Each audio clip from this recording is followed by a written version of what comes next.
Welcome back to Daily DVR. I got a creaky throat. I'm here with Justin Thomas. Today, we're doing a classic catch-up, people. That's right. It's been many a month since Justin and I have been podcasting together. We've been navigating the world of COVID, of America, of television, of film, of ideas, of our minds.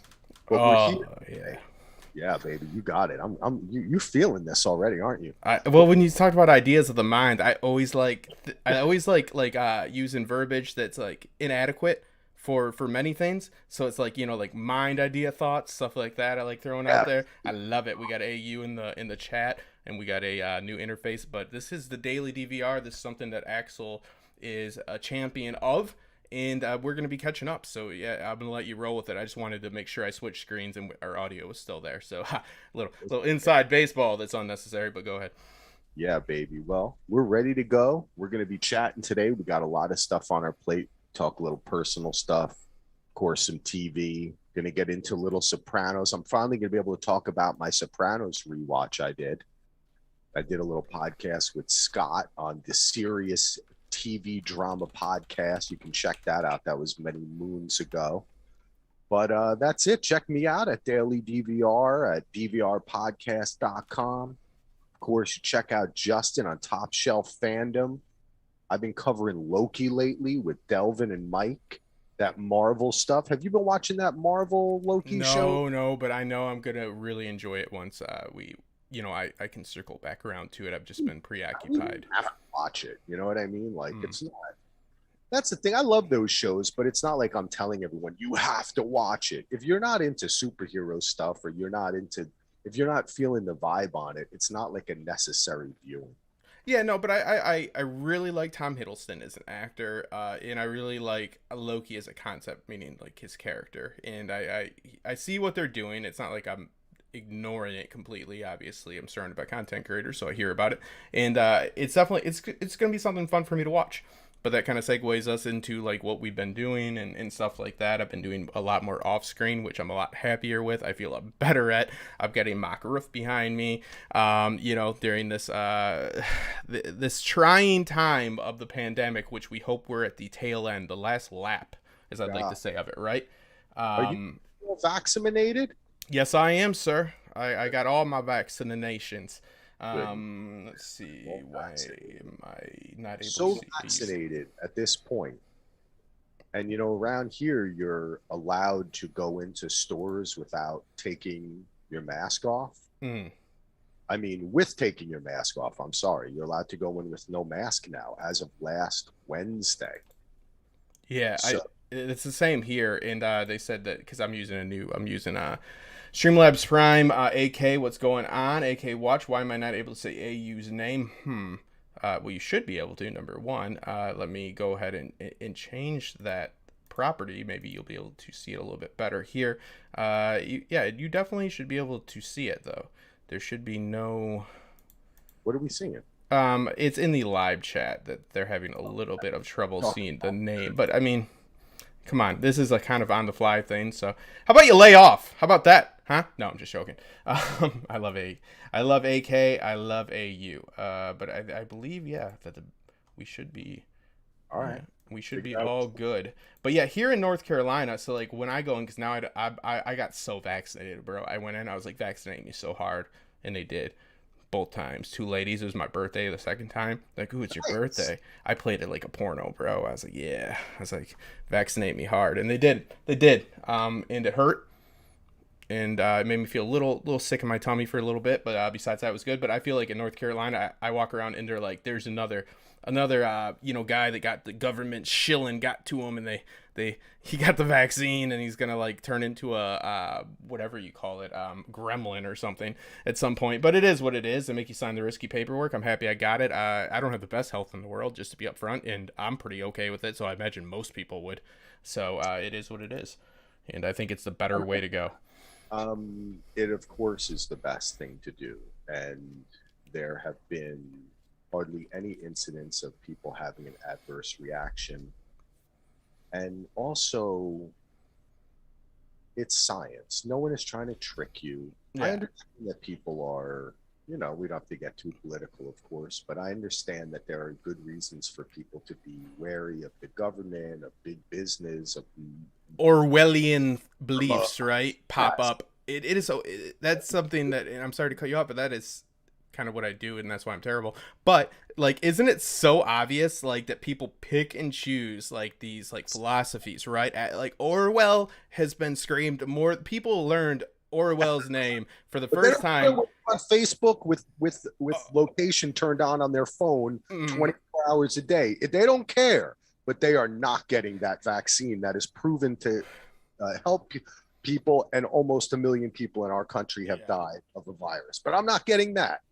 But I No. will walk around People with my location broadcast 24 hours a day and complain about privacy. people's risk assessment and obviously like risky behavior is what I mean. Like, it has made me realize that it is a hard truth to take that the mass majority of our populace is willing to go to extreme lengths to be foolish. Honestly, like they because of these Orwellian thoughts. Orwell said that we'd all have cameras on us in the 21st century, but he didn't know we'd pay for them ourselves. That's a nice quip. Well, I don't know what. Bravo. And I like Orwell. He wrote half the stuff with a big fever, with typhus. You know what I mean? Like, and he had his thoughts, and I think he's a great artist. And obviously you consider him a philosopher as well. But it's picking and choosing when these things come up. But like risk assessment. I always saw it as a DJ working in bars, like about like bouncers, like my good buddies, like how easily they'd get in fights with people. Like my one buddy hit a guy, and then his head hit the cement. The guy almost died. He was never the same. Actually, he got sued. You know what I mean? But like, it's just like we don't fucking think about what we're doing, and we just think we're invincible to things. We think we can go pick fights. We think we can drive drunk. We think we can get in. You know what I mean? Like nothing. We're all Supermen, and I'm not saying that everything. There's no way that we will know until this gets like 90 years to 100 years or whatever, blah, blah, down the line. I'm a strong believer in science, as you are, and I think it's the right thing to do, but it's like I won't push it on other people. I think it's fairly stable facts behind that is fairly safe to get. Like I said, don't have the best health myself, and it is what it is. Yeah, I mean, that's the unfortunate part is I, especially like, checking in, talking about here I am at home with the kid. Yeah. And as a stay-at-home dad, one of the things I've run into is the kind of question of, do I ask another parent? Like my son wants to have a play date with his kid, and my concern is, are his parents vaccinated? Yep. Is it okay for me to ask, are you vaccinated? My opinion is yes, it is very okay for me to ask, are you vaccinated? Mm-hmm. Because I'm an adult and I believe in science. And if you don't, or you have some crazy conspiracy theory, you can be the one to tell me about it. Because I feel like I am in the default normal position of a human being recovering from a year-long worldwide pandemic to ask, are you vaccinated? Yeah. So, but I haven't had much pushback on it. But I do feel like I don't have an issue saying to people, you should get vaccinated. Like, no. I know, you know what I mean? Like, I don't have an issue with that. If somebody wants to get mad at me and say, that's my business. Someone on my block said it to me. It's my business. And I said, yeah, you're right. It's your business to be wrong. Have a good day. Exactly. And my child shall not be there, and I shall not be around you, because that is your business to make your own decisions. But when it comes to affecting other people, it is what it is. And it is, something that's, as long as people aren't shaming people, then it's fine, because you're asking for a very pragmatic reason and a very, important reason. Your kid. It's like, hey, my kid's going to go over there.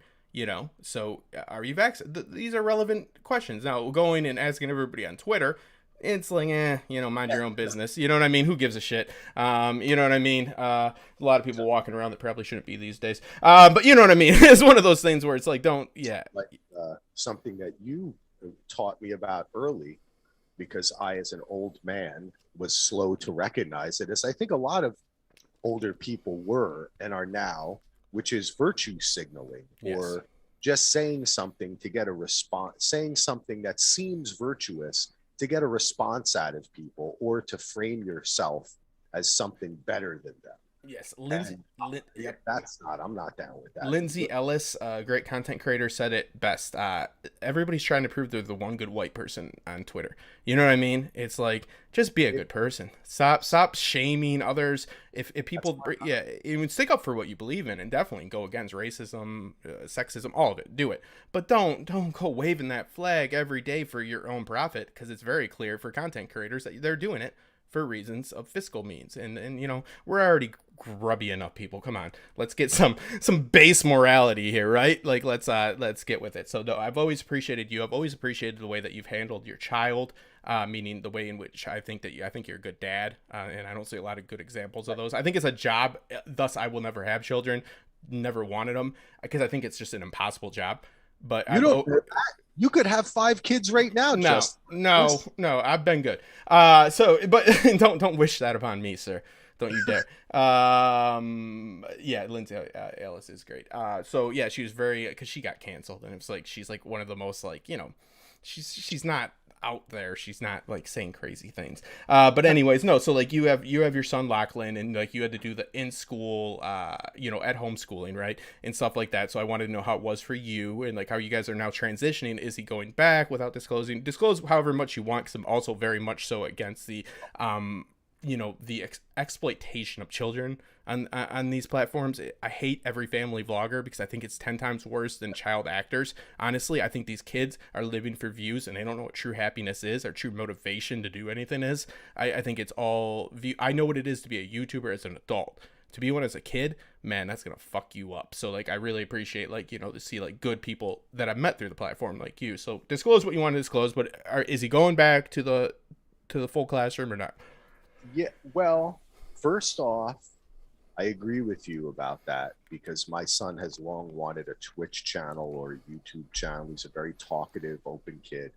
But the reason I've said no is because of the response, because of the feedback that you get, the comments. Mm-hmm. I mean, he already will say something like, if he did something good and I took a picture, did I get a like or something? And he doesn't have a phone. He doesn't even have an iPad. He doesn't interact with any of that stuff. He does not have any social media accounts. He's 8 years old. We're going to give him a phone.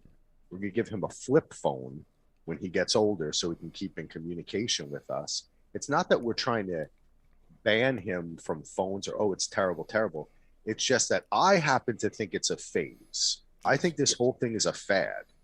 And I think that in 10 years or so, and even now, I think you're seeing more and more people tuning out. Like I've dropped off of Twitter because of exactly the stuff you're talking about, Yeah.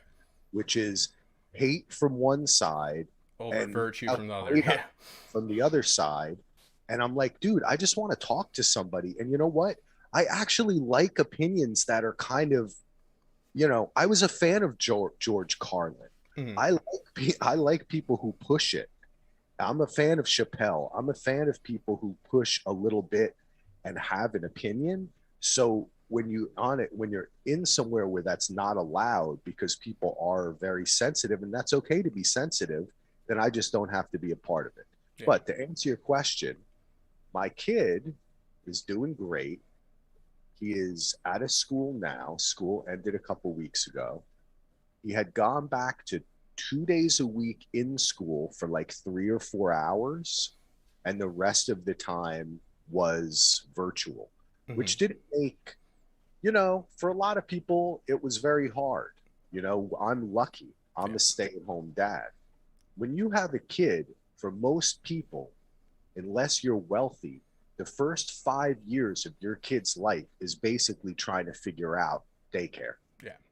That's it. And this country does not help you. Luckily, I live in Oregon. If I had lived here back in the day, I could have had free preschool. And now they offer free preschool for everyone in Oregon. And some states are doing it. But this country, as far as maternity leave, paternity leave, daycare goes, you're thrown to the wolves. You leave the hospital and they're like, good luck trying to have a job because both parents need to work these days. It's very gender defined as well, correct? Like for most part, like a male finds it much harder to get, and it's not really my cause, but it's true. There are real issues with that, and how people, and I mean, Like, more so corporations deal with them. It's like, oh, well, the dad can go back to work right away. He already had his whiskey and his shot, right? I fought for that at my job, Which and I think is badass, yeah, No. back in the day, my boss, Chad was his name, give him a shout out, was So, awesome. I to all came the to him. Chads. Yeah. Oh, he was not, he was a good Chad. Yeah. But he, that's what I said to him. I was like, come on, dude, you're like, we're supposed to be such a progressive workplace. If I was a woman, you'd give me this much time. But it's like, I'm there for my wife. We're a team, bro. She doesn't just have the kid. I'm there with her. So, and what did I got? I think I got 6 weeks or 2 months of, I got a little, I think my wife got 3 months. I got 2 months. But basically, we're back to regular summer. The kids are going back to school in the fall. There may be a vaccine for kids because they're already giving it to kids as young as 12. And there may be a vaccine for kids as young as 6 or 7 by August. We're hoping so we can feel a bit more comfortable. But the kid still has to wear a mask. We don't because we're vaccinated, but he does.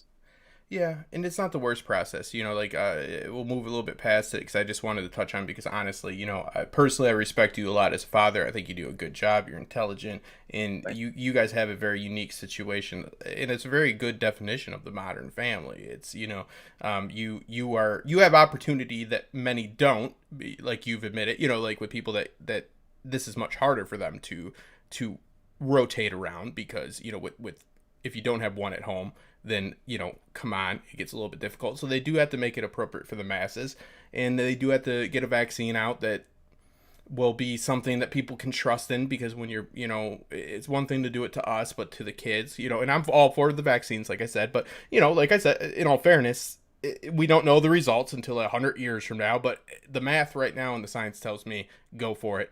And I'm with you 110%. I won't ignore the other, speculation, because like you said about people that are willing to talk about issues, to make anything taboo or to hold your breath on anything in the off table, it's just not advantageous for anybody. It's like, yeah, let a fool speak as much as they want, in my opinion.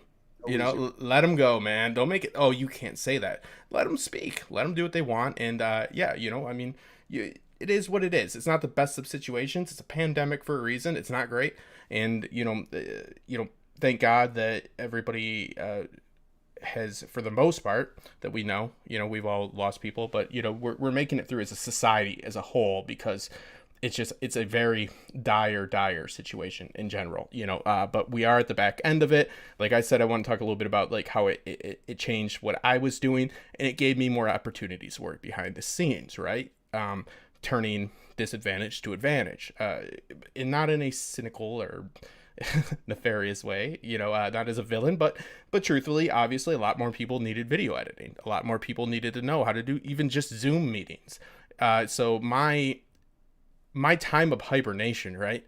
My time of working just from home turned into everybody's everyday life. And everybody was like, I felt like, I used to be in the everyday traffic jams, coming home at 4, getting back at 6 through 2 hours traffic through what should take you 20 minutes in Michigan and all that. I've done the daily grind, but I've been working at home for the last 4 years. So I've really been able to help other people and, and now other channels, and do editing and just help people with these things that we've done just on our own, in our own therapeutic ways. We're all artists in our own ways. You're a great artist in many ways. You paint.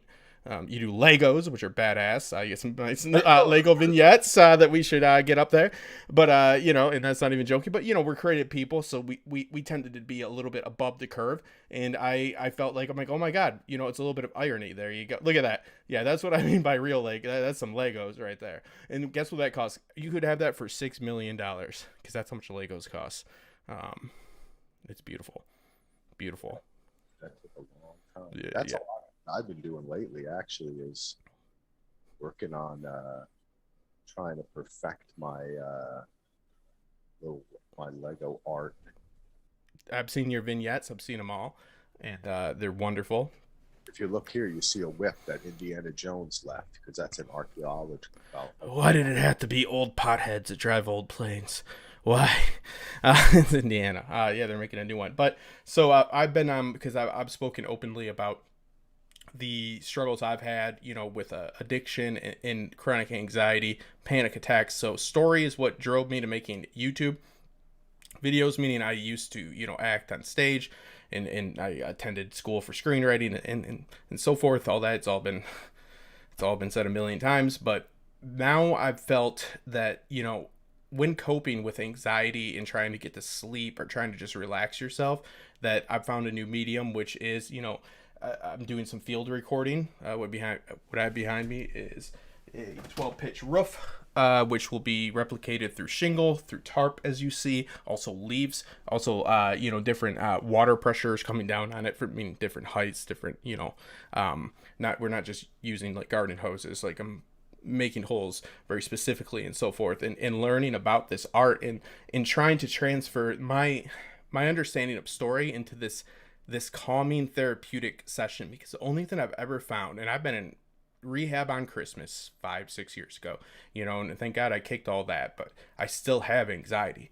It's still hard for me to sleep, and I don't want to use pills to get me to sleep. You know what I mean? And the only thing I've ever found, and I'm not discouraging people from other routes, but was breathing exercises and ambient noise, right? Breathing, meditation is the only thing, because man, once you have had a Xanax, that's an easy go. You know what I mean? And it seems like a really good route to go, and it's something that, I would advise if you don't have a prescription for it, to stay away from it.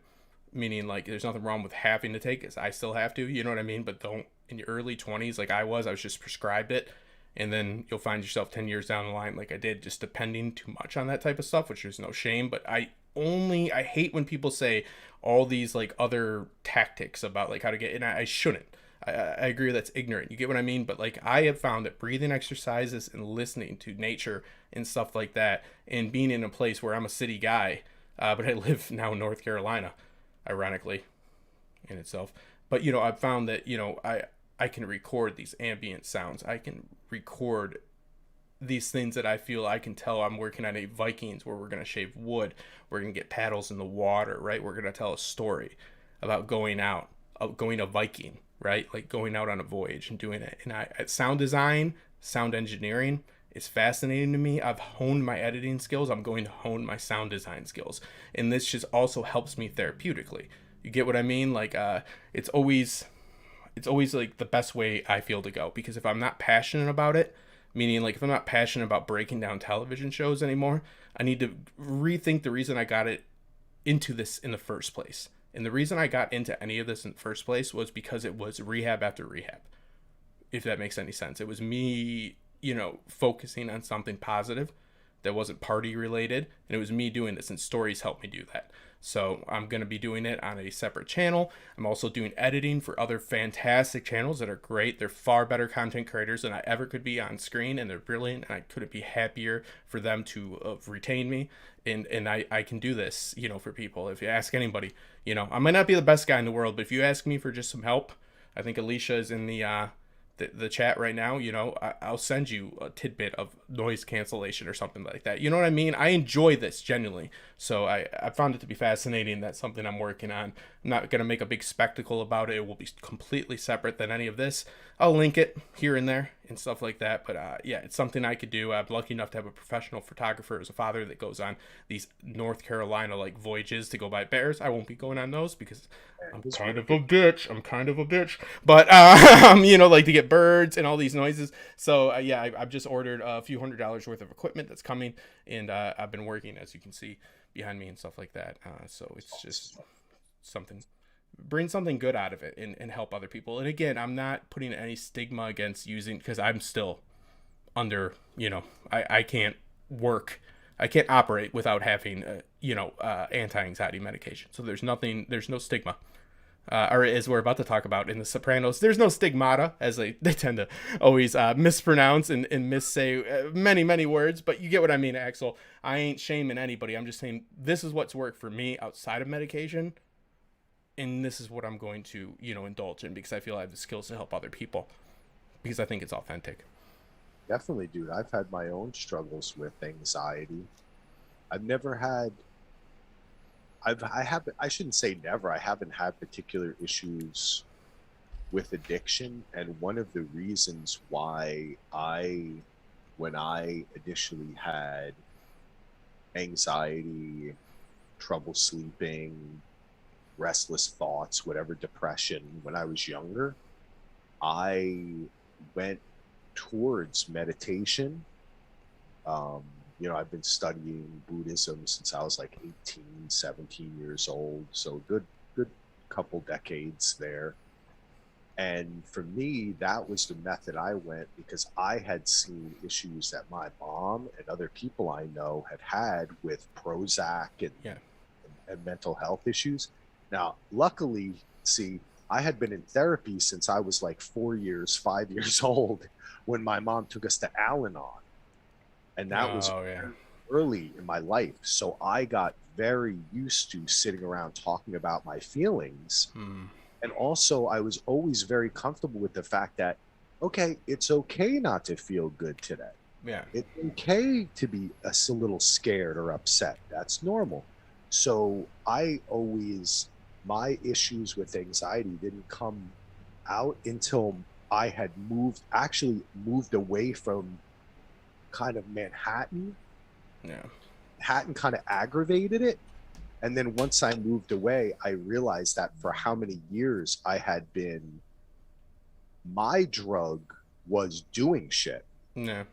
Like just going out all the time, like always being busy. Occupying thy mind.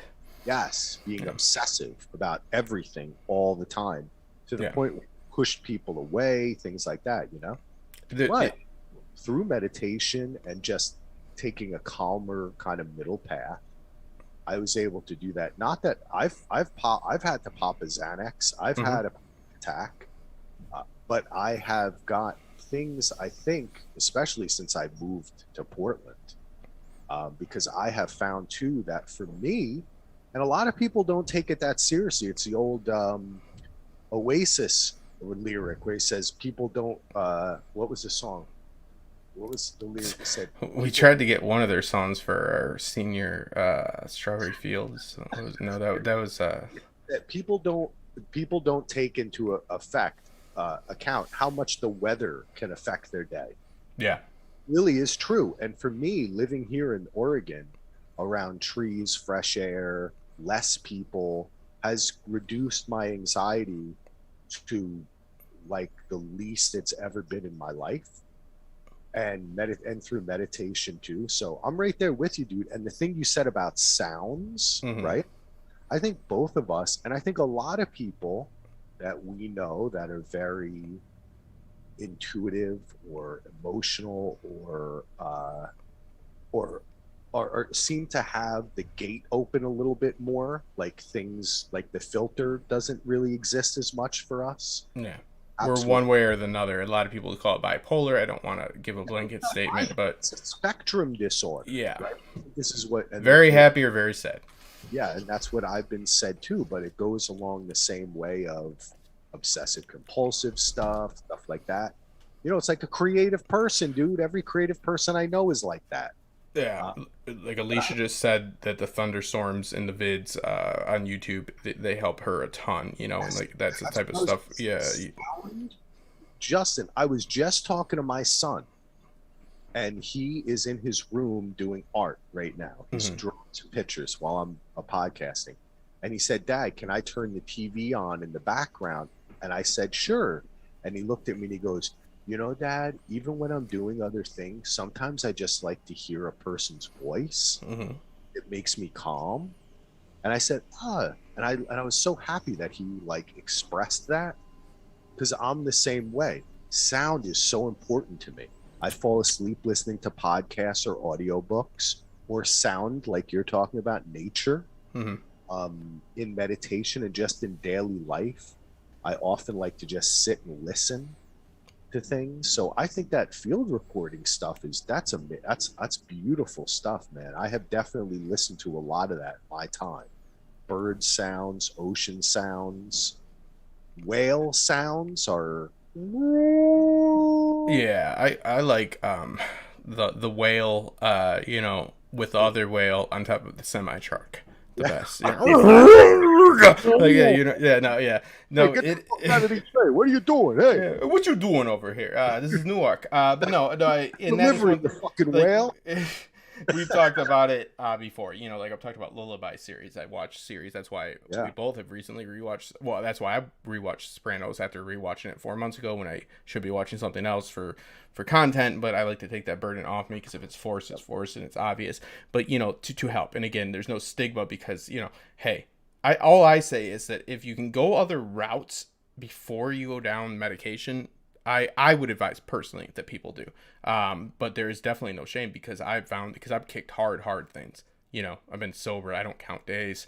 And there's nothing against that. But, you know, I've been sober from hard drugs for 6-7 years, something like that. But the medication that I was prescribed by a doctor when I told him I wasn't feeling happy all the time like I used to, which happens when you're 19, 20, right? That's the stuff that is harder to kick than those things. So the one thing I've found, you know, and we'll just close it off here, is that the only thing that worked for me is this.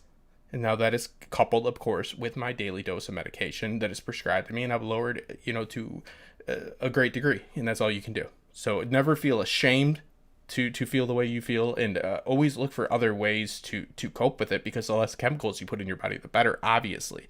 But it is what it is. At a certain point, you know, your body, it's just like insulin, right? Become diabetic. Yep. What are you going to do? Think your way out of needing insulin? No. So it is what it is. Never feel ashamed. And I think that there is a large group of people that find A Song of Ice and Fire, Westworld, and all these other series we cover to be therapeutic. And I think that that's something I want to embrace. That's why there's so many of us weirdos out there loving this stuff, is because we, you know, that's what I'm saying. I think that when you see the rates of people, the internet allows people, in the same way that we were talking about on Twitter and stuff, it can allow some ideas to overwhelm that aren't so positive. It can really bring people together, but it can also expose the sheer number of people who had already been living like this, right? And now we can kind of share that together. And it's brought, I mean, gosh, how many people have this is brought together? I have so many friends from podcasting, from talking about other stories, from creating. You know, this is like, I knew from when I was a kid this was going to be my life. You know what I mean? They used to call me Billy TV. Billy TV radio. No, but it is true in the sense of it, and that's a beautiful sentiment, because like if anything can be said about content creators other than assholes, which that's equally true, is understanding. Understanding for the good ones. You know what I mean? The people that I'm stuck with, the people you still see me talk with, those are understanding people. And that's me understanding them and them understanding me. And that's what, you know, creates people and binds them together. Sometimes they're better or worse, but that's all you can do. We're dissecting the stories of that we see on a TV. How can you not understand that we are a story ourselves? You know, one of the things that I was talking about this with my wife the other day. One of the most valuable things I learned in therapy, because I think therapy is awesome too, is, and by therapy, that could be a doctor, or your therapy could be walking or talking with someone, just expressing yourself, right? Is that we create our own stories. Yes. If you constantly tell yourself, I'm this, you will become that. You are writing your own story every day when you wake up in the morning. Ownership of that is part of what we're doing here by talking about other people's stories, right? We're allowing ourselves to hone the filter, or hone that lens that sees our own story with more truth. Empathy. We've gained empathy, and we cite story. I've talked about this in some 3-hour babbling long live streams, but the science of storytelling, we cite story more than we cite story for life more than we cite life for story. Meaning, when you go on your first date, you don't think about what your mom and dad did on their first date, because first off, that's gross.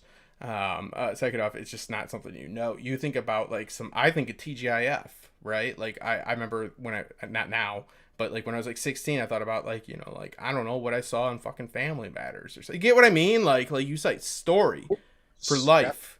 Yeah, and it's scientifically proven, and we gain empathy for people, understanding. I don't have to think somebody's right to think that they're smart or stupid. You get what I mean? Well, At tell you all. this. Let's make the big transition because we mentioned. Let's talk about The Sopranos because one of the I reasons understand why I therapy as a watched it, concept. I went to a half a semester. Yeah. one of the reasons why I didn't watch The Sopranos for a long time, and I talked about this on the if you check out the Sirius TV podcast, I talked with Scott about this, is that Tony Soprano reminded me so much of my own father. Hmm.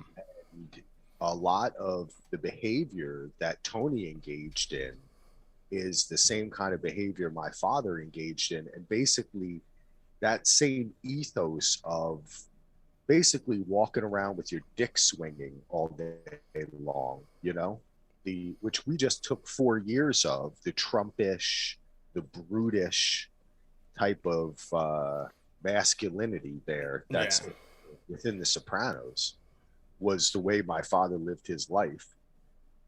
And We don't need excuses for anybody. This. We've been wrong before, and we're being wrong now, and we're gonna continue on the way we're going. Yeah, and it's like, well, maybe take a different ethos. But so, go ahead. but as you're talking about in empathy, in rewatching The Sopranos, the first couple episodes went by. I was like, gosh, this is a little tough. I'm getting hit with a lot of memories here. I'm reliving a lot of things. But then as time went on, I found it to be extremely therapeutic because, as you were saying, I was able to kind of flip it around, you know what I mean? And have empathy, right? Yep. And open myself up to this character. It's not as easy to do that in my own life sometimes. No. I was able to reprocess those feelings, which I already had because I'm fine with my dad. I love my dad. Yeah. But, I had worked through those issues a long time ago. But it's a reminder of it when you watch the show, just like anything. If you had watched some show with your ex-girlfriend or whatever, it brings back, you have to process it. Yeah, it's literally like time traveling. Yeah, it is, isn't it? Mm-hmm. I mean, hey, you know what, Justin? That's one of my favorite offshoots of the time travel genre, which is memory time travel that becomes real, that our brains are so strong, like Westworld type shit. The only way, if you haven't spoken to somebody in 3 years, for you to reconnect with them is that you go back in time and think about the last time that you remember. For all your trace decay that's taking things away and all this, we understand that. Both of us do. Everybody in the chat understands this, hopefully by now. We don't have photographic memories, but we go back in time and we think of our last instance. So it brings you truly back. The same thing with eating food. That's why people like mac and cheese so much. Like, I don't personally, but food of the past and stuff like that. It's bringing yourself back to a certain time. Smells too. So, yeah, exactly. Definitely smells. Well, and now we have this interesting film that's coming out that's been delayed several times, The Many Saints of Newark. And if you guys didn't know from his Portland ways, which I love Portland, he is from Newark. He's right. You're from Jersey. I'm from Jersey. My stepfather actually grew up in Newark. I worked in Newark. Newark was about 15, 20 minutes away from my house. Like Detroit was for me. So you're not unfamiliar with that type of... The Newark in this movie is very different from the Newark that exists today, and that's, I think, a big part of the film. And I think that for Jersey and the story of the Sopranos becomes a big part of the Sopranos too, which is Sopranos in itself is a TV show about the decline of the mafia. It's a parody of it. Yeah, that's what they all talk about. It's from the first scenes to the first thing he says in the in many ways, my father had it better than me, even though he didn't rise to the same heights. Yeah, he talks about that, and he also says, this thing of ours, it's changed, it's different. Mm-hmm. That's the first thing he says. But Newark, yeah, so it's very different for me. But I recognize this Newark from talking to my father and my stepfather. The thing that shocked me, I want to just say, because we're going to talk about the trailer. Mm-hmm. I had no idea. I have to admit, I knew that David Chase was doing a. Are we everything good on? We're good on the video and everything. Mm-hmm. Yep, we're good. I knew that this was a prequel, quote unquote, to The Sopranos, right? Yeah. But I thought, and I don't know why I thought this, But I thought there's no way he's actually doing like a prequel with Tony Soprano. Like he's just gonna appear in it. Yeah. Like when he said Gandolfini's son is Mhm. playing Tony Soprano as a kid, I thought he was gonna be in a couple scenes. You thought him maybe as a toddler or something, but no, this is Yeah, Michael. I believe his just name is Michael, right? who? Oh, yeah, Michael Gandolfini. yeah, in real life. But I had no idea. So when I saw this trailer, I was blown away, man, because I had kind of shied a little bit away from the news. I didn't want to be spoiled. Mm-hmm. Really thought this was going to be the story of some other guy and he was starting something new. The fact that this is a literal prequel and he's Tony Soprano and his mom's, all the characters are in it.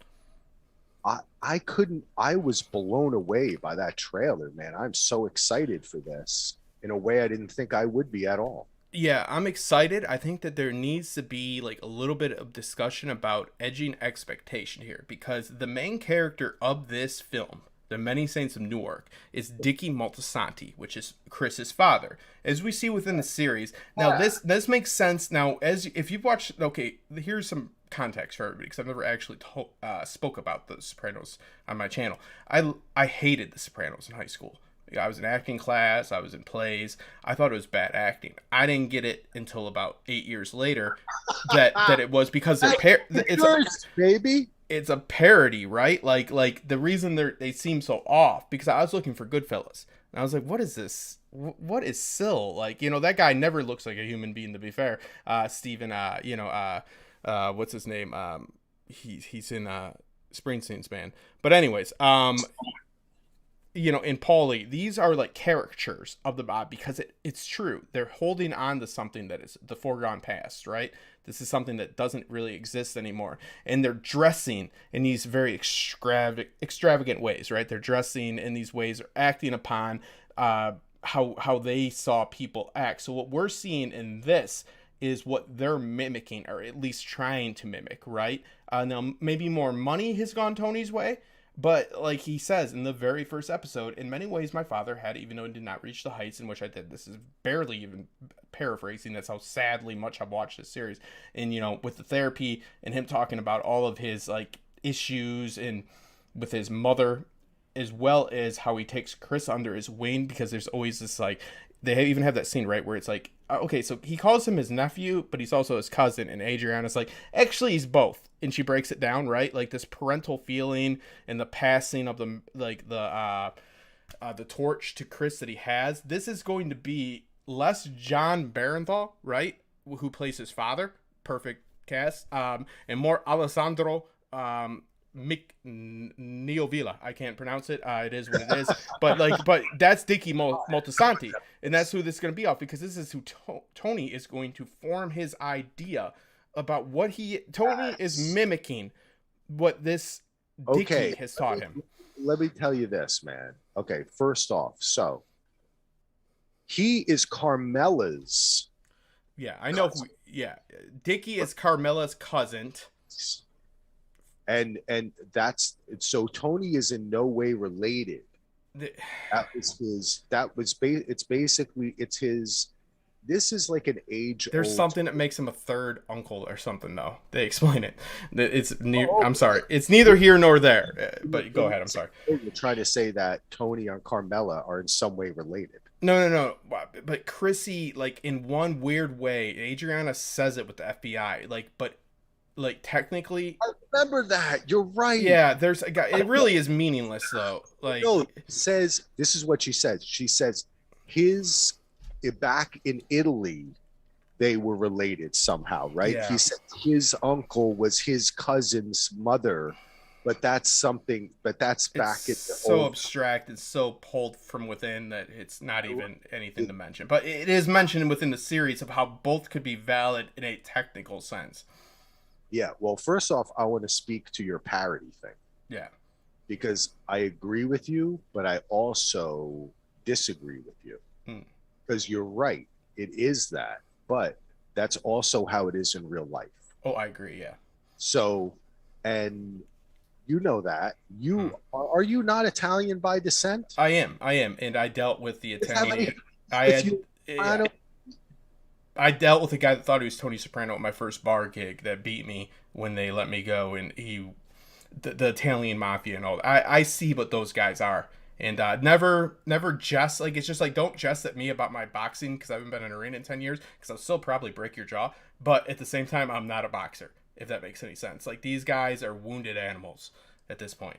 But what is that? But does your own ethnicity have to do with what your opinion on The Sopranos No, was? it never did because I never really identified Oh, with really? any. Yeah, honestly, I hate. It sounds very good these days, and it sounded very bad back in the day. I've made my own way. I don't use my last name for privacy, and stuff like that. But no, I have no shame against like my origin or anything like that. But I was honestly closer to my mother's side. The Italian side is my dad's side, and it is what it is. I don't know. I always just paid my. I know it sounds like some bullshit, but it is. I don't know. It is what it is, man. Listen, dude. Look, I am I am basically half Irish and half German. Mm-hmm. But because I look so Irish with the red hair and Yeah. everything, my last name's Foley, which is like this. It's like Smith in Ireland. Yeah. They, I have always I've aligned with, or I have, and other people have aligned me with being Irish. I'm even going to get my Irish citizenship soon. But my mother is very German, and my grandfather was very German. And you don't say their name because that's how people break into your shit. Yeah. But my mother's maiden name is extremely German, and so I've recently begun to think to myself, and I grew up in a town that was very Jewish, Mm. New Jersey. So, and my stepfather's Jewish.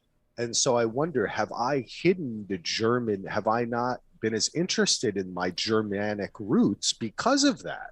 And I'm very interested. I've always been very interested in my own ethnicity. Well, Germans, obviously, for obvious reasons, not to say they're right, but, after World War II, it wasn't a very keen thing to go and indulging in your German. You get what I'm coming at? Like, so, like, there's, like, all these societal reasons that are not actually ethical, like, for you to suppress things, like, internally, are just by happenstance, right? Nature, nurture. Like, that would make sense for, especially your generation, like, just slightly above me. We're not that far off, but you're, like, one above me. You know what I mean? So it's, like, it would make sense. Like, I mean, I have an uncle named Adolf, and I cannot, for the life of me, fucking figure out. I don't talk to him, and he has no, and there's none of that. He's Italian as shit. Like, he looks, you would not. I will tan very well, people, and I can look very Italian. But, like, trust me, if you saw my father, you would not, like, think we're related. But, like, I'm like, how did he, like, why did my grandpa and I don't have any ill issue with him. I'm just not connected with him on that side. Like, he named Adolf. It's like, what the fuck?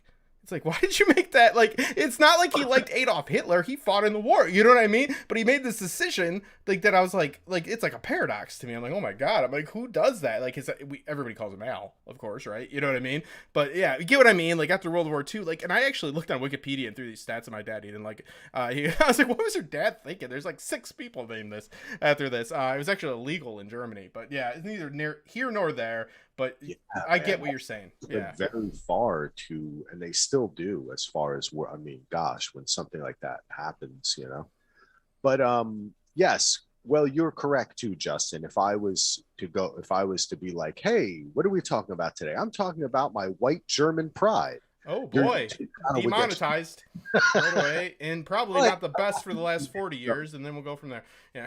But I have to admit, though, I am proud to be German. I think German are great people, and I think that there's a long history. Of course, World War II is part of that history, but that was, first of all, that wasn't all the people in Germany.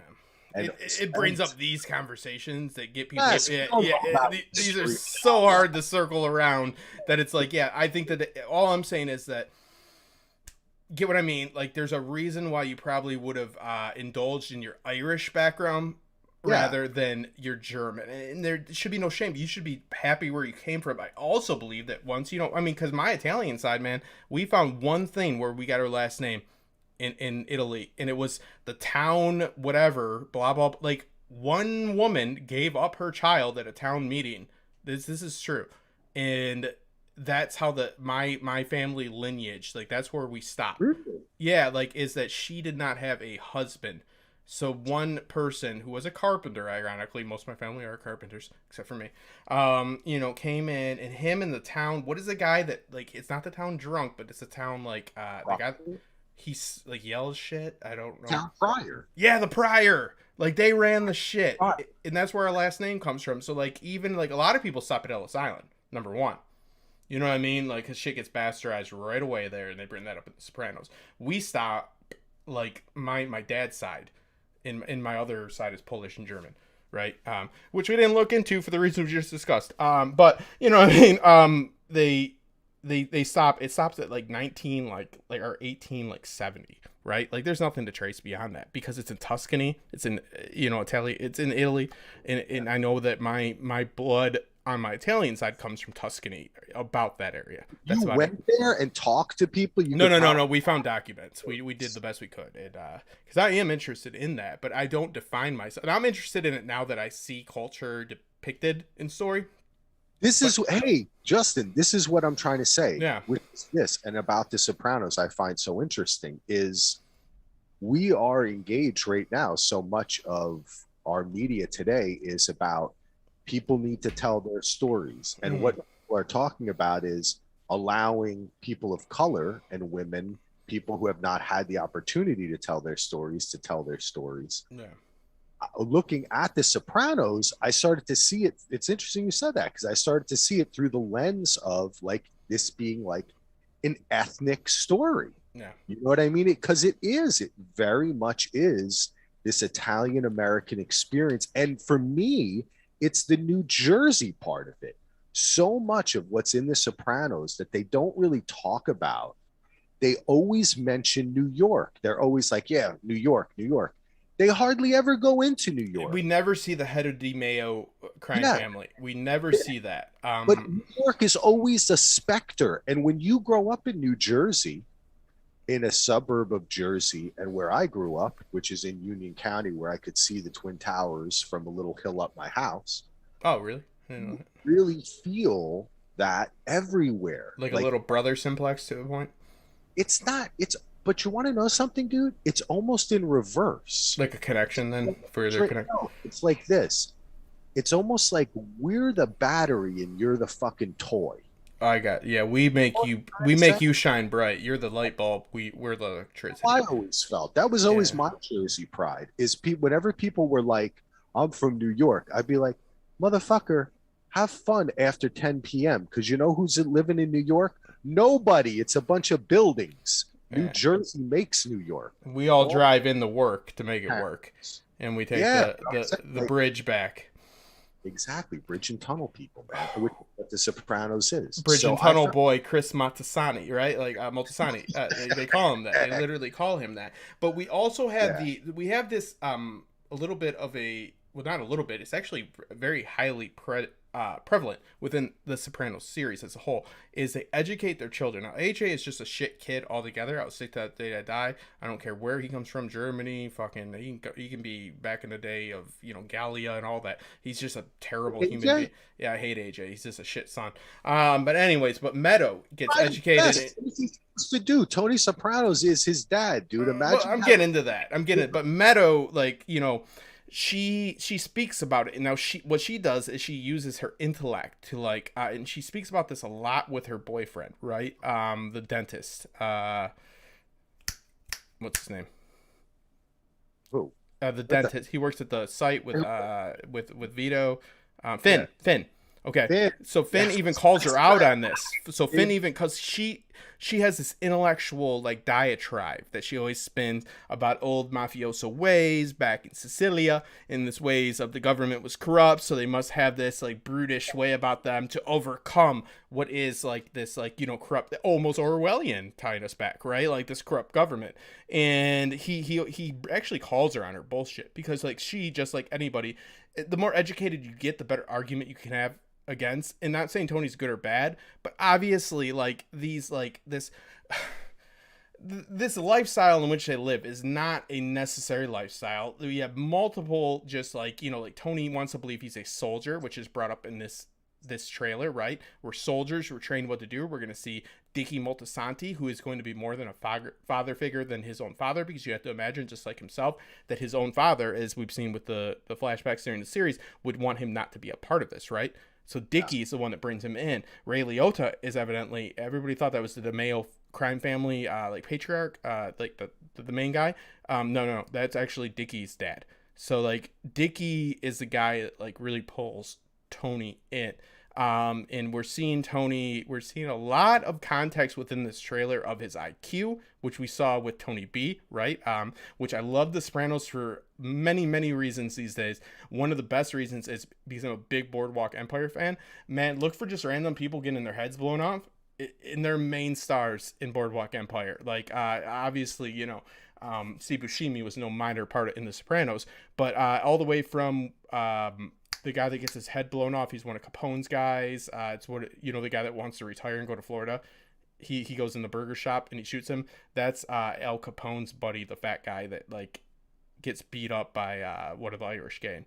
You mean the actor? Yeah, the actors. You'll see a lot of them show up in bit parts. Yeah, David Chase will use them, and you also see Vito as a guy in a donut shop line in the second season, and then he's playing. He calls him the what does he call? A lot of the crew too, dude. A lot of the crew ended up working. It's like It was. I think that's a little known thing. Is that like Sopranos to Boardwalk Empire crew and cast and stuff. A lot of the same people. It would be like Breaking Bad to Better Call Saul. Not the same. That it was totally. But that's kind of where everybody went after The Sopranos. So you had a lot of the same crew. But you know this better than anybody as a PA, and I want to address what AK just said in the chat about New Yorkers in New Jersey. But you know better than anybody that proving that you're not difficult to work with on set, proving that you're not a diva, goes a long way, right?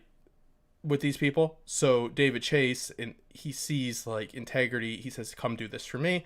I'll remember you as a friend." You see a lot of that repaid, and I love to see the evolution of a career, but an evolution of like a generation of actors as well. AK said, "I'm going to disagree with a part of that. I know more New Yorkers who were born and live and work there than I do Jersey folk that just drive in every day." Listen, and this is totally like kind of like what we were getting at is like how people identify. And of course, you know what I mean? Like there's no blanket statement you can make about the identification, how people identify as New Yorkers or as New Jersey. But if you lived in New Jersey, you are just going to genuinely think, if you have a positive outlook on life, that you are the one that fuels. And that doesn't mean it's wrong. It doesn't mean that it's this grandiose delusion. Yeah. Hey, Yeah. Explain. Yeah. It's Oh no. That's the way people see. I'm talking about the way people see, not the way that it actually. Yeah, this is life, AK, as you well know, and everybody needs to tell themselves something. And sometimes that something's true, and it's true for a lot of these people. You know what I mean? Coming from New Jersey, seeing all of my friends' dads, and everybody went into New York to work and then came out. We visited the city. So to me, I imagine no one lived there. Yeah. And that was still your town right there because and because it's ownership, and that is it. And here's the thing about that is it's a healthy like way of thinking, and it's also slightly delusional because the fact of life is nothing is a simple answer. What is New York? What makes a New Yorker? From what I know, anybody that's technically born in New York State is a New Yorker. Up in Syracuse, they're New York as shit. You know what I mean? And it's like that's all they identify just through that. So like I've had bad experiences. I also have people that I know live 3 hours from Detroit, and they're Detroiters. We don't really like know something that's brag about it as much. That people don't talk about, Justin, is upstate New York. Yeah, because it's not as glamourful. It's not as it's nothing to boast about as much, But I've seen so many New Yorkers and people from LA usually tend. And this, again, is I'm putting a blanket statement on it, but they tend to identify from where they're from. It's like, who are you, though? You know what I mean? And so it's like, it's only natural for a Jersey boy like Axel to see that he is the fuel, the electricity that makes that bulb shine so bright. And you, as a New Yorker, to think, no, I'm a New Yorker. I am that bulb. You know what I mean? Like, there's nothing wrong with either of that. And if you're going to go by statistics, I mean, then we'll get out a fucking Outlook sheet and make this even worse than it already is and make it just boring this out because the truth is very complex. But also in reference to The Sopranos, that is the way I believe that Tony framed everything too during the whole show. That, Glorified crew they were. yeah, New York thinks they know, but look, who's really doing it here? Yeah. How does shit get into New York and out of New York? Us. That's the way people in Jersey think, actually. There's a lot, I think people outside of the area believe, and that's why I love The Sopranos too, because it picks up on this shit. A lot of people believe, like you said, that we had some big brother complex, that New York is like this big thing out there. But really, the way I think a lot of people in Jersey and in the boroughs feel, the boroughs of New York, because really what we're all talking about is Manhattan and everything around it. Yeah. Manhattan is an island. Brooklyn is not Manhattan. No, yeah. Right? Queens is not Manhattan. 5 boroughs. So everybody has Jersey is the other borough. You know what I'm saying? Where a lot more people, but it's bigger, but it's still, people there feel like, I think in the other boroughs kind of feel like we're the battery that powers. Manhattan is just a big toy, and we fill it up with the energy and the people, and nobody really lives there. But that's becoming more and more true as time moves on. Manhattan, it's going to come back around, thankfully now, because I think the real estate market isn't doing too well in Manhattan right now, which is a good sign. Whenever real estate sucks in Manhattan, whenever this city is going to go to shit, the middle class might be doing okay. That's when it's going to do better, and that's when artists are going to come in. That's when people are going to start doing shit again, and it's not going to be known as where the former president came from. Well, the New York Times just messaged me, and they're pissed off. Yeah, I don't have a big demographic from there, and if I had any Manhattan Patreons, please start donating more, because you have more. But no, it is what it is. You see this sentiment being spread, though, also, as we see throughout the series and connecting to this backstory that we're getting of Dickie Moltisanti, which I think it's very important to really hammer this. Can I say one thing that I keep on forgetting to say?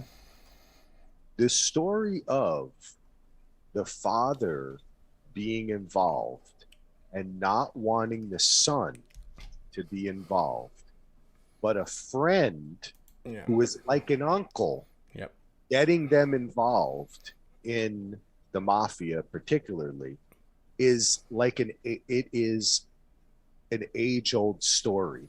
Now, I mean, you only really talk about 100-year period here, but for that period of time, that was kind of a cycle that happened. And actually, in my own life, talking about my father, because I talked a little bit about this with Scott and his involvement in this thing of ours, which, what do I know what the truth is and what is not, but from what his stories, that was how he got involved, through idolizing a friend's brother, or like a guy that's like a little bit older, that's like a big brother that brings you in. And I think too that in the mafia, this was a preferred method of recruitment. You know what I'm saying? Yeah. Rather than your father, it was almost seen as bad form for you to be brought in by your own family. Well, it was like this inherent disagreement that they wanted, because the family was more important than your family, right? Is more than your family name. Yeah. Oh, Matra, I mean, you have, this thing of ours. You have this idea. Okay, so Tony can't necessarily even idolize his father like he can idolize Dickie, because he didn't get to see Dickie go home every day and get his ass pounded to him by his wife. He saw his father appoint him. To come in these very, very, guys, and please, so this doesn't become some clip used against me on Twitter, demasculate him, right? Like in the context of this time, right? Like, so he sees his father come home and he needs to bring meat home from Sechirelli's to please his mother, and that he sees the real Don is whatever the feminine verbiage is for, right, the female. So like he sees him in this very toxic masculine way, right? like be just like totally just stripped the fuck down as soon as he walks in. From beating a guy and cutting his pinky off, he doesn't see that with Dickie. That's why it's so advantageous to have that outsourced a little bit. It's still family. It's Story. still blood. That's what we're talking about. Yeah. He create an alternate story.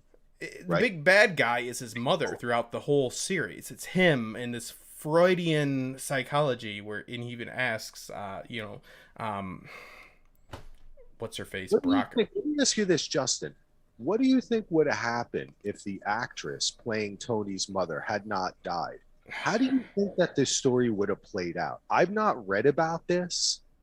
I'm meaning to read the book that Matt Zoller cites and Alan Sepinwall did with David Chase, the Sopranos sessions.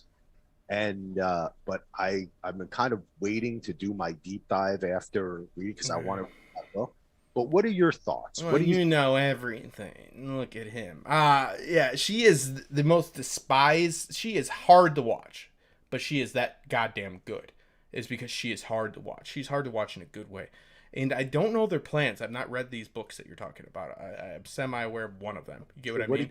What's your feeling on it? I feel that Junior segued into her in his plot, like, dwindled off. You get what I mean? I feel that. But I don't know her plans because I didn't know that they planned on... I know she died. I'm not unaware of that, but I did not know that they had further plans for her.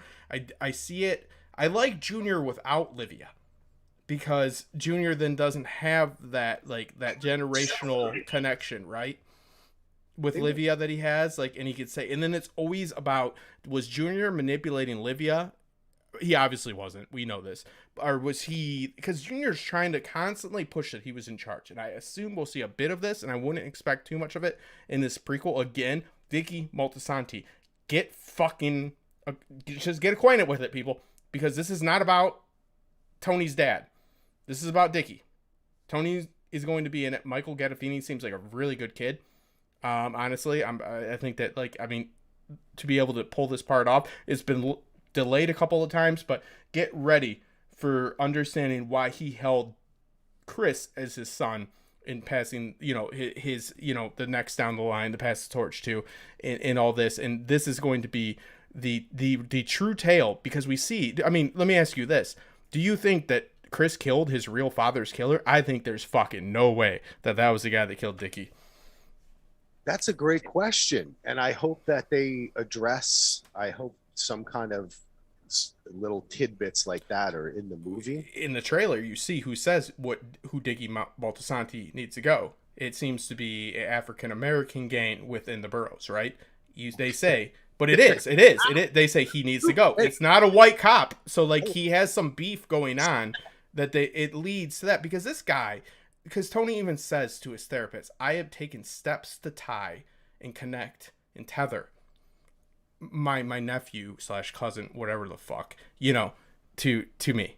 So this is a overt attempt for him to go and psychologically tether himself to Chris. He gave him a cop that likely was no more use to him, but I believe in all my heart that was not the cop that fucking killed Dickie. And we see that Dickie's got other beefs, and Dickie is bringing on the beef that brings in our first careerist as a fucking gangster, meaning Paulie, which I find fascinating because he is such a good character study. If you look at Paulie, what I mean is a careerist is somebody that has nothing else, right? Paulie doesn't have kids. All these things that Cosa Nostra holds dear, his family, right? But he is so fucking enticed and so dedicated to a Cosa Nostra that he doesn't even have those things in which they are supposed to embody. But, these are all just things they say. And he doesn't have this family because he is such a careerist. When Tony literally says, it's been too long since I've seen your mother, right? At the retirement home, the smile on Paulie's face that Tony, the Don, right? The head of the family is going to go see his mom. He is a careerist at its whole and center, man. So you get to see the way these people were raised, and there is this big conflict in 73, I believe, that they speak about, and this is when Roy DeMeo would have been around and stuff like that, not connected to the false or the factitious, DeMeo crime family. But what I'm saying about, we see in the trailer, we see a prominent actor. I have to look up his name, but he says Dickie Moltisanti needs to go, and he's definitely not a Caucasian cop. I'm not saying that's who kills him, but I'm saying who kills him is probably up in the air.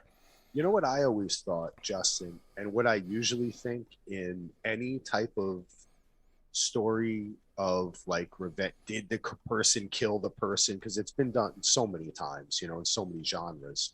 I always more identify with the feeling of like I more identified with Chris at that point than I did whether it was really the guy that killed his father. Yeah, because Chris I says it. It doesn't matter.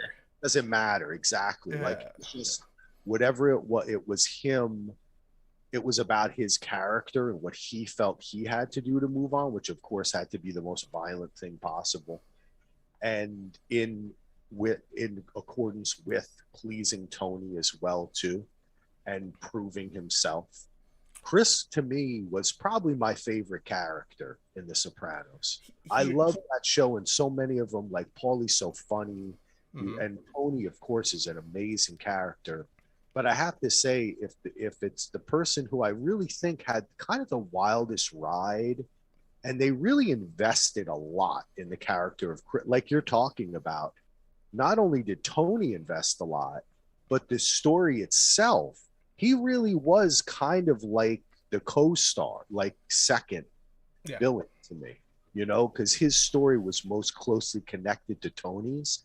And you're right, in so many ways, the story of AJ is the story of the kid who doesn't, and which I could kind of empathize with, feeling like your father's not really your father, like you're not really your father's son. You're so different from your father that you feel like what the relationship is always just a bit odd and strained from a certain point, mostly just because of Tony's brutality. That's where it really stemmed from. I mean, he could have had a connection with his son, but he's just such a brutal guy. But how brutal and how depraved would it be? And I'm assuming this goes down the line, right? And this is what I'm getting at, and I agree with you that his father, who I'm showing on screen right now, how depraved would it be for Tony to connect with his son on that level?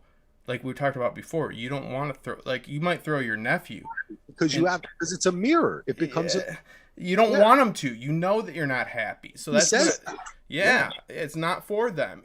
Regardless if AJ was ready, AJ in a cultural sense is like then we see in the later seasons, which I hate that actor and I hate that I hate that character, and I think you're supposed to. He's just the most awkward douchebag kid in the world. But his friends, oh, this is Sopranos, they get me another bottle of Cristal, like so he plays the part and he hits it on the backside. But Tony's already getting like the final back end of this nonsense, you know what I mean, of this this culture that really is non-existent in at least any way recognizable to Lucky Luciano or Meyer Lansky or any of the. Yeah, it's just like anything. But what I'm showing on screen right now, we see Dickie in front, then we see Ray Liotta, and then we see who people are actually saying might be Syl. And the thing about Syl is supposed to be, because like the way that Tony got made was that he hit what's his name's game, right? He hit Feature's game, and Ralphie wasn't able to go with him because some hippie chick gave him the drip, right? That's the story. Looks great. Yeah. So, but we have Syl here that seems to be a little bit older than Tony because he's already balding. Obviously, that's a hairpiece he wears in there. But if you see the lineup, what I'm pointing to is Dickie Moltisanti right now, then Dickie's dad, and then you see Tony's father, then you see Paulie. Paulie came in just like Sal, Big Pussy. Yeah. They came in and they stood tall for Tony during the time of troubles, right? During the strife with the internal family beef, like you better have, yeah. Those are muscle people that came in. So this is when people make their bones, and that's also when you see this narcissism, right? Like not narcissism. What's it called? You see nepotism coming in because you see a lot of people within the first few seasons that were with Tony's dad that are now under Tony, and they can't help but see Tony but a kid, right? And it's because they stood tall for Johnny Boy Soprano during these issues, during the beef, just like they had in the real 70s, right? You had the real beef, and you had the real, you had the days of DeMeo, you had Crazy Joe Gallo, all these people that were really like going at each other, like in New York and in Jersey and all this. So I think that what we're gonna see is something going on that's more deep seated, that will add to the plot of, because Tony's dad dies a very there's no like, he dies of what, emphysema, right? I believe so. I mean, which I don't want to go down in a bunch of bullets either, but he dies a very there's not, right? Like there's not a big shootout or anything. He dies of disease. He goes out with a whimper, not a bang. So, Dickie and his father, whose father played by Ray Liotta, looks like they're getting him into something, and then Junior's there as well. So we get to see the dynamic between them. But I think it's going to be a wonderful series. I do worry though, because of 3 delays, and like I said, how many casual fans know about Dickie Moltisanti? That's my worry. What though? This is the thing. We live in a different world now, and The Sopranos is available to stream fully on HBO Max. And I think this will serve for many people as an introduction to The Sopranos. It'd be a good one because you can see the psychology like that Chase is going after of where Tony derives from. Hey, it's just like we talk about soon, Justin. We're not that far away from when you and I will be talking mucho about the Game of Thrones again and the world of Ice and Fire. I know you still talk about it regularly, but I don't. But I'll be back, and other people, and what will happen in 10 or 15 years, people will watch the prequel series first about the Targaryens, then they watch Game of Thrones, and they will wait for Daenerys to be nuts and burn everything down for the whole series, and then when she does it, everyone will go, I knew she was going to do it because the Targaryens are crazy. I saw it in the first show. Well, let's not burn down the subscribers that I already have. Listen, then we'll be in the retirement home on Zoom. And I'll be like, I told you, Justin, remember 20 years ago? I have to tell all the kids on Twitter that Game of Thrones came first. Then they did the Targaryen show. So we were surprised about Danny. Well, I will reaffirm that bad execution does not, stand for bad actual story, meaning like it's a bad execution of an idea. It still would be the same thing. Here's a real shocker for y'all. You're not getting the rest of the books. It's very clear, and that's not going to happen. Sorry. Whoa. That's just what's happening. I'm going to move past it, though. It's not coming, guys. You might get wins. There's no way you're getting a Dream of Spring, and fucking convince me otherwise. And I don't, from the famous words of Tyrion, never believe something because you want it to be true. So use your own words and do what you want with it and fuck off from there. Anyways, the only thing that I worry about is that Chase is coming from the sentimentality and the deep psychological, because obviously he spun this series out of a fucking therapist room, right, with Tony and his therapist. So he's seen what ties him like sentimentally, emotionally, and all these different avenues that are subconsciously tying Tony to who he was, and that's how he knows, because he created these characters that he has this idea of. And I do feel that some people are going to want more Johnny Boy and stuff like that, but Johnny Boy again dies a very, I couldn't think of climactic a few minutes ago, anticlimactic death, right? Like all these things. But I'm not saying it's going to be a bad film. I'm just saying, fucking get your big boy pants on or your big gal pants on or whatever it is, and then go see the film. And I think it's going to be pretty cool because Michael seems like he's doing a good job. I watched one street interview with him when he was going to school, which I thought to be. I'll tell you something. Awesome. Yeah. When I was working at World of Video, I would be hanging out. It would usually be on a Friday at about 7:00. I'd be working because I loved working Friday and Saturday night because all the people came in and I got to talk about movies all night instead of just put shit away. And we'd hear it was like a scooter. It wasn't even a motorcycle. And up, sometimes I'd be smoking a cigarette. I remember one time I was sitting outside smoking a cigarette on the green bench in front of World of Video. And I think my man Eric or Devin was there next to me. We hear this motorcycle coming up, and there's this huge motherfucker on this like scooter with a little kid on it behind. And guess who it was? Who was it? It was James Gandolfini with his son back of a scooter that he used to ride around Manhattan. And he was a member at World of Video. And he used to come in and walk around, and everybody would be scared because he breathes just like Tony. Oh, I know. Yeah, his. Oh, you could just. Oh man, it's so sad because I'm like, that's not sound design. His heavy gabagool breathing. Yeah.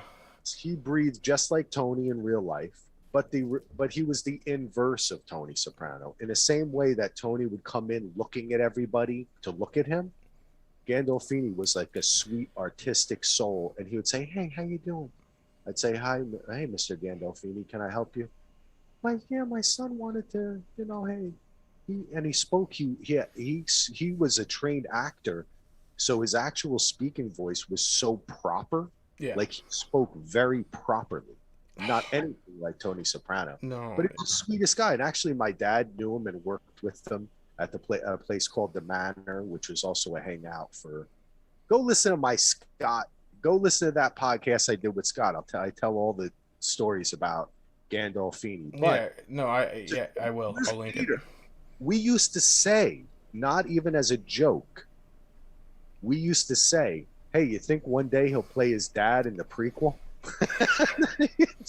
And he actually did it. And I have to give Chase so much credit for even asking a kid to play the role that his father is known for. And his father passed away. He didn't have a chance, really.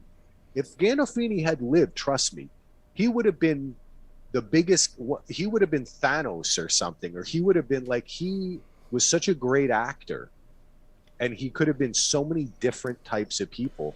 I don't know if you ever saw The Mexican with Brad Pitt. I did. I've seen. Yeah, I went down. Yeah. Or the last film he did with Julia Louis-Dreyfus. I always forget the name of it. I thought the last one he did was one with Brad Pitt, where he was killing him softly. That may have been his last. One of the last ones. His weight was in the film with Julia Louis-Dreyfus. Yeah. It's such a great film, man. I should just know the name of the film. I can look at it. Yeah, look it up. Gandolfini. It's such a beauty. He plays this like kind of schmucky middle-aged dude who's falling in love with a woman who's having issues. It's such a beautiful movie. I would suggest everyone go out and see it. But the guy had such range. He was much more.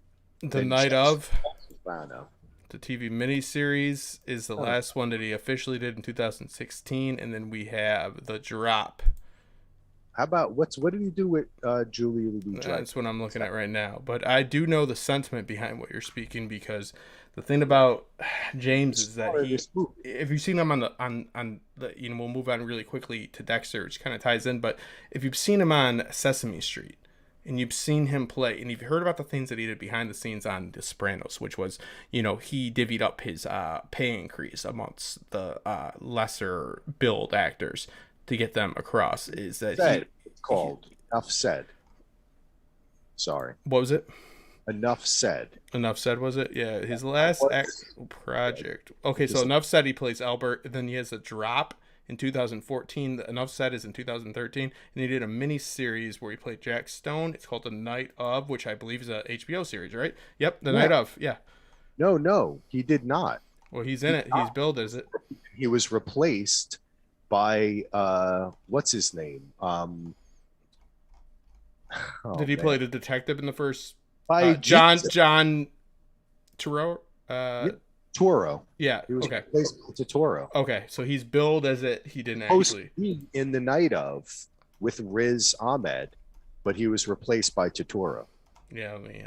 Okay. HBO originally passed on the pilot. HBO later picked up the series. James Gandolfini and Steve Zalian agreed to make a miniseries instead of an open-ended series. Gandolfini died a month suddenly after.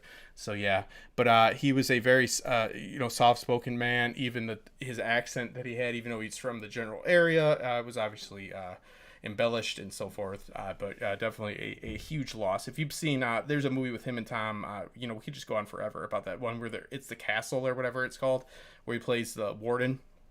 It's a military prison. He is in 030, what's it called?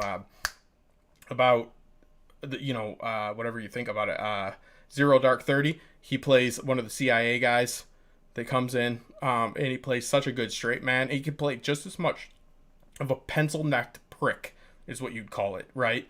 For typecasting, as he can play, Gabagool Tony fucking Soprano. So yeah, I'm very much so looking forward to it. And thinking about reboots, we're just gonna close it off with final thoughts about Dexter, which is coming back, which is one of my favorite series. And I think that as far as, listen, I am no fan of the final season of Game of Thrones by any means, and it is what it is. I'm sick of talking about it. Won't even entertain it at this point, just to make it clear. Loved it. Okay, whatever, just to get that out. But Dexter's season finale was actually like far worse in my opinion as far as sentiment goes, and I always felt that Dexter should have died on a lethal injection table. It was in Florida where they have that, and he should have suffered the same fate. Now he died, and they messed this up in so many ways. And this is when these studio executives, which are lawyers, and they do need to be lawyers, and they do need to be well versed in financing and the law and all these things, to actually get things done. But when their notes jeopardize writing like they have with this series, and here's another tip: that Dexter's actually based off a book series. Yeah, I know. Okay. Another tip: if you're going to base something off a book series, don't make the book series out to be something that's like the Bible to some people, because it's never going to be appreciated. So like nobody even knows that for the most part. It doesn't matter. The point is, they're not retconning anything, which I find to be very enticing, and I find to be very, I appreciate it. I don't want them to be like, oh, it was just a dream. We're Dallas now. That's bullshit. This is the way I feel about Dexter. Dexter was so I did a rewatch of the whole series too recently. Dexter to me is Cheers with a serial killer in Miami at a police station. I loved the characters. I loved LaGuerta.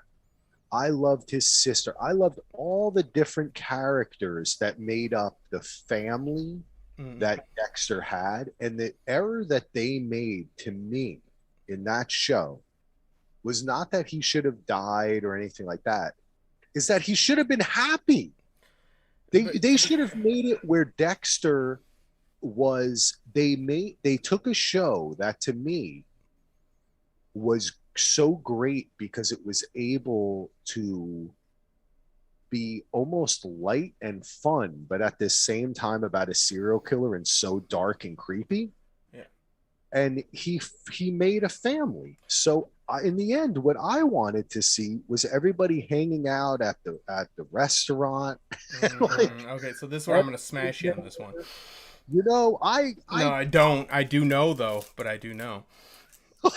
Here it is, Axel. Exactly what you're explaining is exactly why Dexter can never be happy, because he's the everyman. He has the same foibles as the fish out of water usually does. This is a very stereotypical, very, very by the paint by the numbers story, right? Of this guy that, he doesn't fit in with women. But guess why he doesn't? Because the more somebody gets to know a fucking serial killer that has Harry's code, which ends up being a code that's actually not by his father, which does mean something to him. Because Harry's code is for him not to get caught and for it to be ethical. It's made by that criminologist, as we see in the later seasons. So as he gets more in depth, as we see, with physical as well as emotional connection with people, he becomes more unhappy, and that's why he seeks out people like the Trinity Killer and other people he sees as operating psychopaths, right? Other reasons why he shouldn't be happy. Because Dexter's not getting people that just slips through the crack. He's opening a gaping sinkhole in the world and letting people come out that should have been caught going against. Can I have my dreams, Justin? Yeah. Can I just dream that they're hanging out? I love Miami. I love it too. And guess what? It's formed. Hey, here's another fucking crash on you. It was that was all B-roll they sent for one weekend, and it was all filmed in fucking Cali, baby. They never stepped foot there. Canals. They don't have. Never stepped foot. Look into it. Never stepped foot there. All B-roll. All B-roll, helicopters, baby. And today, guess what? It's going to be drones. They're not going to even send people. The further disconnect. But it is a beautiful series about, this behavior. Can it be honed for the good, right? This naturalistic state of, predatory behavior that he has. Can it be honed towards these bad people? But we see, Dokes, all the good detectives, everybody that has a sense of, hey, this guy's a killer, and I love Dexter, but come on, they all get killed, and they step that out for Lydia or whatever her name is that kills him. Were you cheering for Dexter to get caught? Or No, never. Don't think I don't love Dexter. I identify with Dexter because he's a fish out of water. We all, to some extent, even though, I've had fine relationships, I've had awful relationships as well, as we all have, but we all identify with the underdogs. No matter, trust me, you give me $1 billion, I could be on top of YouTube and then on the top of Manhattan, which I would then spit on you for saying the values are down. You know what I mean? And I would still feel like an underdog. Like, that's just the way fucking people work, man. Like, there's no amount of success that could make me feel successful. I'll tell you that right now. Ask you this question. I got a question for you about Dexter. Okay. Do you think they're going to bring back his son? Well, his big worry was his son. Yes. Because because there's a little bit of that nature versus nurture. Well, not a little bit. There's a lot of that. It's because his brother, obviously, right? Yeah, the whole thing is, did the incident of his mother's death cause it? Is it embedded in DNA? Because they're both, yeah. So, here's what's happening so far. John Lithgow is definitely casted, and he's as the Trinity Killer. He's obviously dead, right? So, that's going to be the new Harry in his head. Yes, that will be, thank you, good job. Yes, that will be beautifully done. That will be the new Harry, right? Because now he's had to change his way of thinking, his methodology, right, about this whole thing. So he has always used and led to his downfall. The Trinity season was the last great season, in my opinion. So he will continue to use him as some sort of a blueprint, but amend it to a point, like a structural engineer would do in Miami. Or not Miami, in somewhere in Florida, wherever that was. Terrible. Stop doing that, people. But you get what I mean? Like, he's going to keep doing his thing, and he's going to try to make it work. Now, him becoming a lumberjack, I'm just going to go out on a limb here and saying that's pretty fucking stupid. And there is a guy that, like, is pretty much the Nucky Thompson of this town. And I'm not going to pull up the actor's name because we're already running long. But there is, like, pretty much, like, he's living in this isolated area. So we can condense the situation, right? Where he's this, there you go. But he's this lumberjack there that he's clearly not a fucking lumberjack, and he can't be like, oh, well, that guy didn't cut down the right tree, so I'm gonna go kill him and it'll be okay. So he's gonna have to work this out in his own way, and there's going to be this man that's running the industry as well as the political aspects of things, right? They cast. I'll just go ahead and look at it, and he's going to be facing off against him. I think it's Clancy Brown. I think you're right. Yeah. And we also have, this is the one thing. Once Upon a Time in Lovecraft Country's Jamie Chung, also HBO's Real World San Francisco, baby. I love you, Jamie. Yes, that's true. She is playing a famous true crime podcaster from Los Angeles who finds herself caught up in the still murky central mystery. Podcast. I fucking love it because what is bigger now than true crime, right? I'm loving it, baby. I'm all about it. Justin, I got to tell you, I've been thinking, I was just talking about this with Mike Hall. I won't say what the story is, but I have been thinking about doing a true crime podcast that I have an association with too, but I won't reveal. I don't know. Maybe I should do it. No, you teased it. Is there really going to be a podcaster and she's playing a podcaster? Yes, I think that's great though, because because if you think about Dexter in context of our serial killers, he would be the biggest. Like, he would be. Oh, definitely. Yeah. So, like, why? Like, so because the amount of time that has passed in real time has passed in the series is from what they're saying. So they're going and connecting it. That makes sense to me. And you're right. Clancy Brown from Shawshank Redemption, one of the best movies ever made in billions, a good series I need to watch, has been cast as Kurt Caldwell, a truck stop owner in the unofficial town mayor and the villain of the piece. What was the name of he was in the Carnival.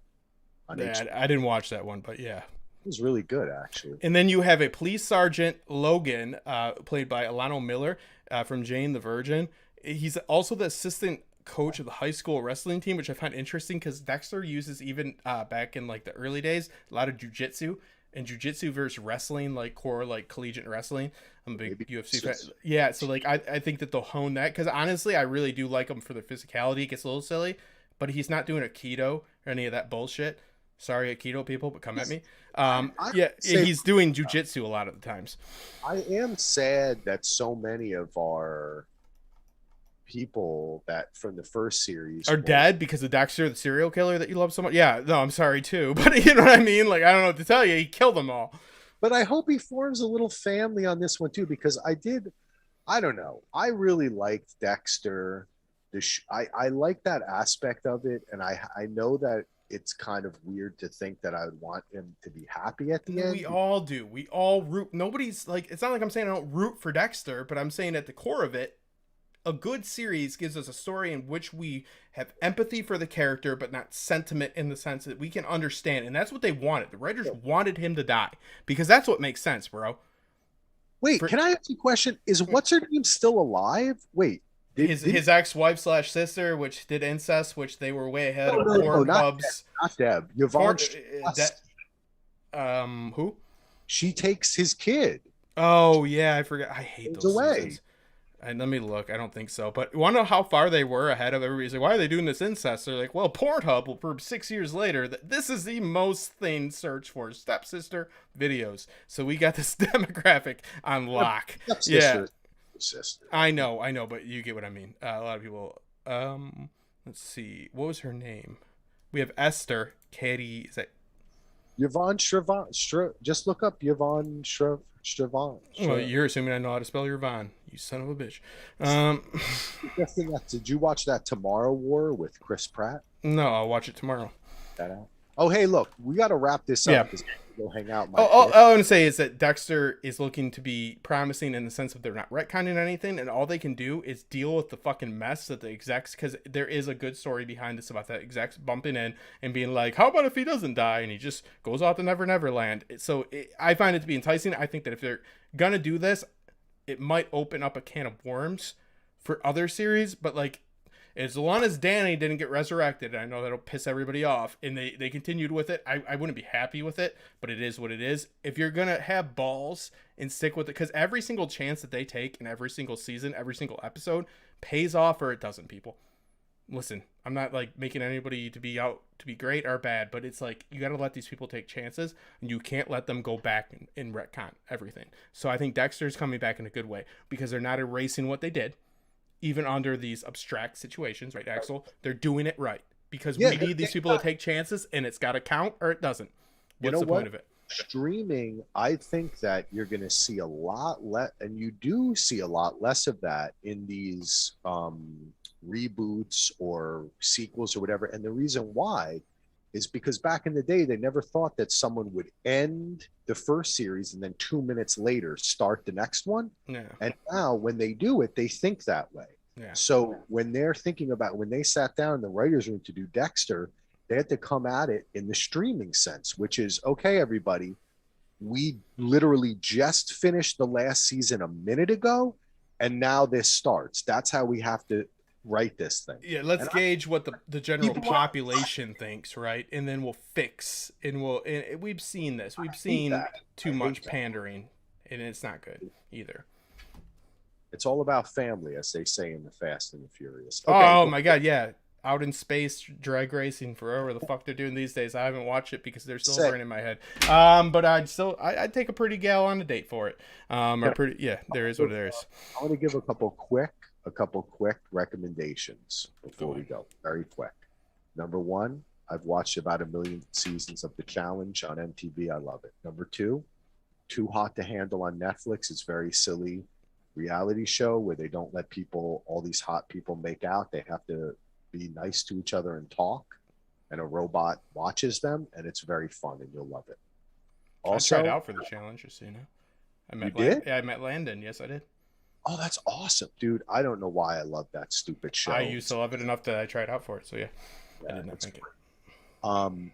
I have been obsessed lately with Formula One racing. I'm totally into it. I watch the qualifying, I watch the practices, I listen to podcasts about it. I got hooked on it. I want to give a shout out to Elton and Andy, who have a show called the Formula One Podcast. The Grand Prix Podcast, it's called. And it's fantastic. I had never been into racing before. I don't know anything about cars, but I just like Formula One. Very cool. Number three, I tried once again to watch Succession. I got 3 episodes in. It's just not for me. Really? It's a great show. It is. I think the acting is great. The writing is great, but I just can't get into it. It's the tone of it. it's the vibe of it. It's just for some reason I usually like Adam McKay because I know that it in a way is also a parody, and it's very sardonic. Just And like just like Vice, and just like the big what, I read the goddamn book, but he educates with acts, parody. but He's I very just good at it. get into it. I don't know why. I just can't get into it. So I'm going to give up on Succession until a later date. Sorry, people. One last thing. We're fine without you, Axel. I'm taking a elitist stance on that one because I am very much for Succession. I'm not denying. I mean, I couldn't get. I didn't want to watch. Fair enough. Them anymore. Like. I get it. Trust me, I get it. Okay, but now my final. I'm raising my hands up on the YouTube. We're going to move them around. You have to watch this movie, Justin. Okay, it's a children's film. It just recently came out, but it touched my heart, and it's so beautiful. I watched it twice. I never watch things twice. Watched it again with my son. It is called Luca on Disney Plus. Have you seen it? Oh, the Pixar movie. No, I've not. Okay, Justin. I'll do it if you ask me to. I'm telling you, you will laugh. It will bring joy into your heart. It's meditative. It's beautiful. It doesn't have any stupid songs in it. Hey, I like musicals. But sometimes with the kids one, they overdo it because they just want the kids to say the same shit over and over. I like saying the same stuff over and over. That's a lot of my stuff that I'm doing. There's going to be a lot of that. Yeah, no, well, I hear you. Yeah, say. I'm going to do it because you told me to. Italian Village. Oh, it's so beautiful. I love this movie. I want to try to create some of the sets in Lego. I want to get the action figures. I think it's beautiful. To me, this is one of the best kids movies that's come out in years because it doesn't try too hard. It's fun and beautiful. It's just about friendship and love and understanding. They set it up for a nice fat sequel, of course, or a series on Disney Plus. Of course, yeah. But you will enjoy it. That's all I got. I got to go check on my kid. You're the best, Justin. I love you too. I love hanging out with you, buddy. This was so much fun. It was a lot of fun. So, okay. Sopranos, The Many Saints in New York, Dexter, an interesting experiment at the very least, and for many of us, a redeeming season. They said they filmed it as a 10-hour film. Thank you so much, AK, and also. We got we have Alicia Kingston, and then we have AU Pack Mule that stopped by. AK is going to be she does real-time watches, like watch parties for Loki. So this is the cutest damn thing ever. Just okay, fine, I'm gonna watch it. All you people are bothering me to watch it. Fine. So when you check us out. We do Loki too. Check us out on Loki coverage. Yeah, but pick one, Luca or Loki. You can only get one. No, I'm joking. I'm gonna look up this Luca. You will love it, dude. It will touch your heart. And it's not overly sentimental. I'm not setting you up for a big crier. It's just so light and fun. Let's be fair, Axel. I'm going to cry. All right. But make sure to go to the daily DVR, which I'll link in the information below because we just did this on the fly. And I'm going to watch Luca, evidently, since I'll be the goddamn devil if I don't. And we'll go from there. So I thank you so much for everybody that supports me and supports creativity. Check out Daily DVR podcast in the links below, and we will see you soon.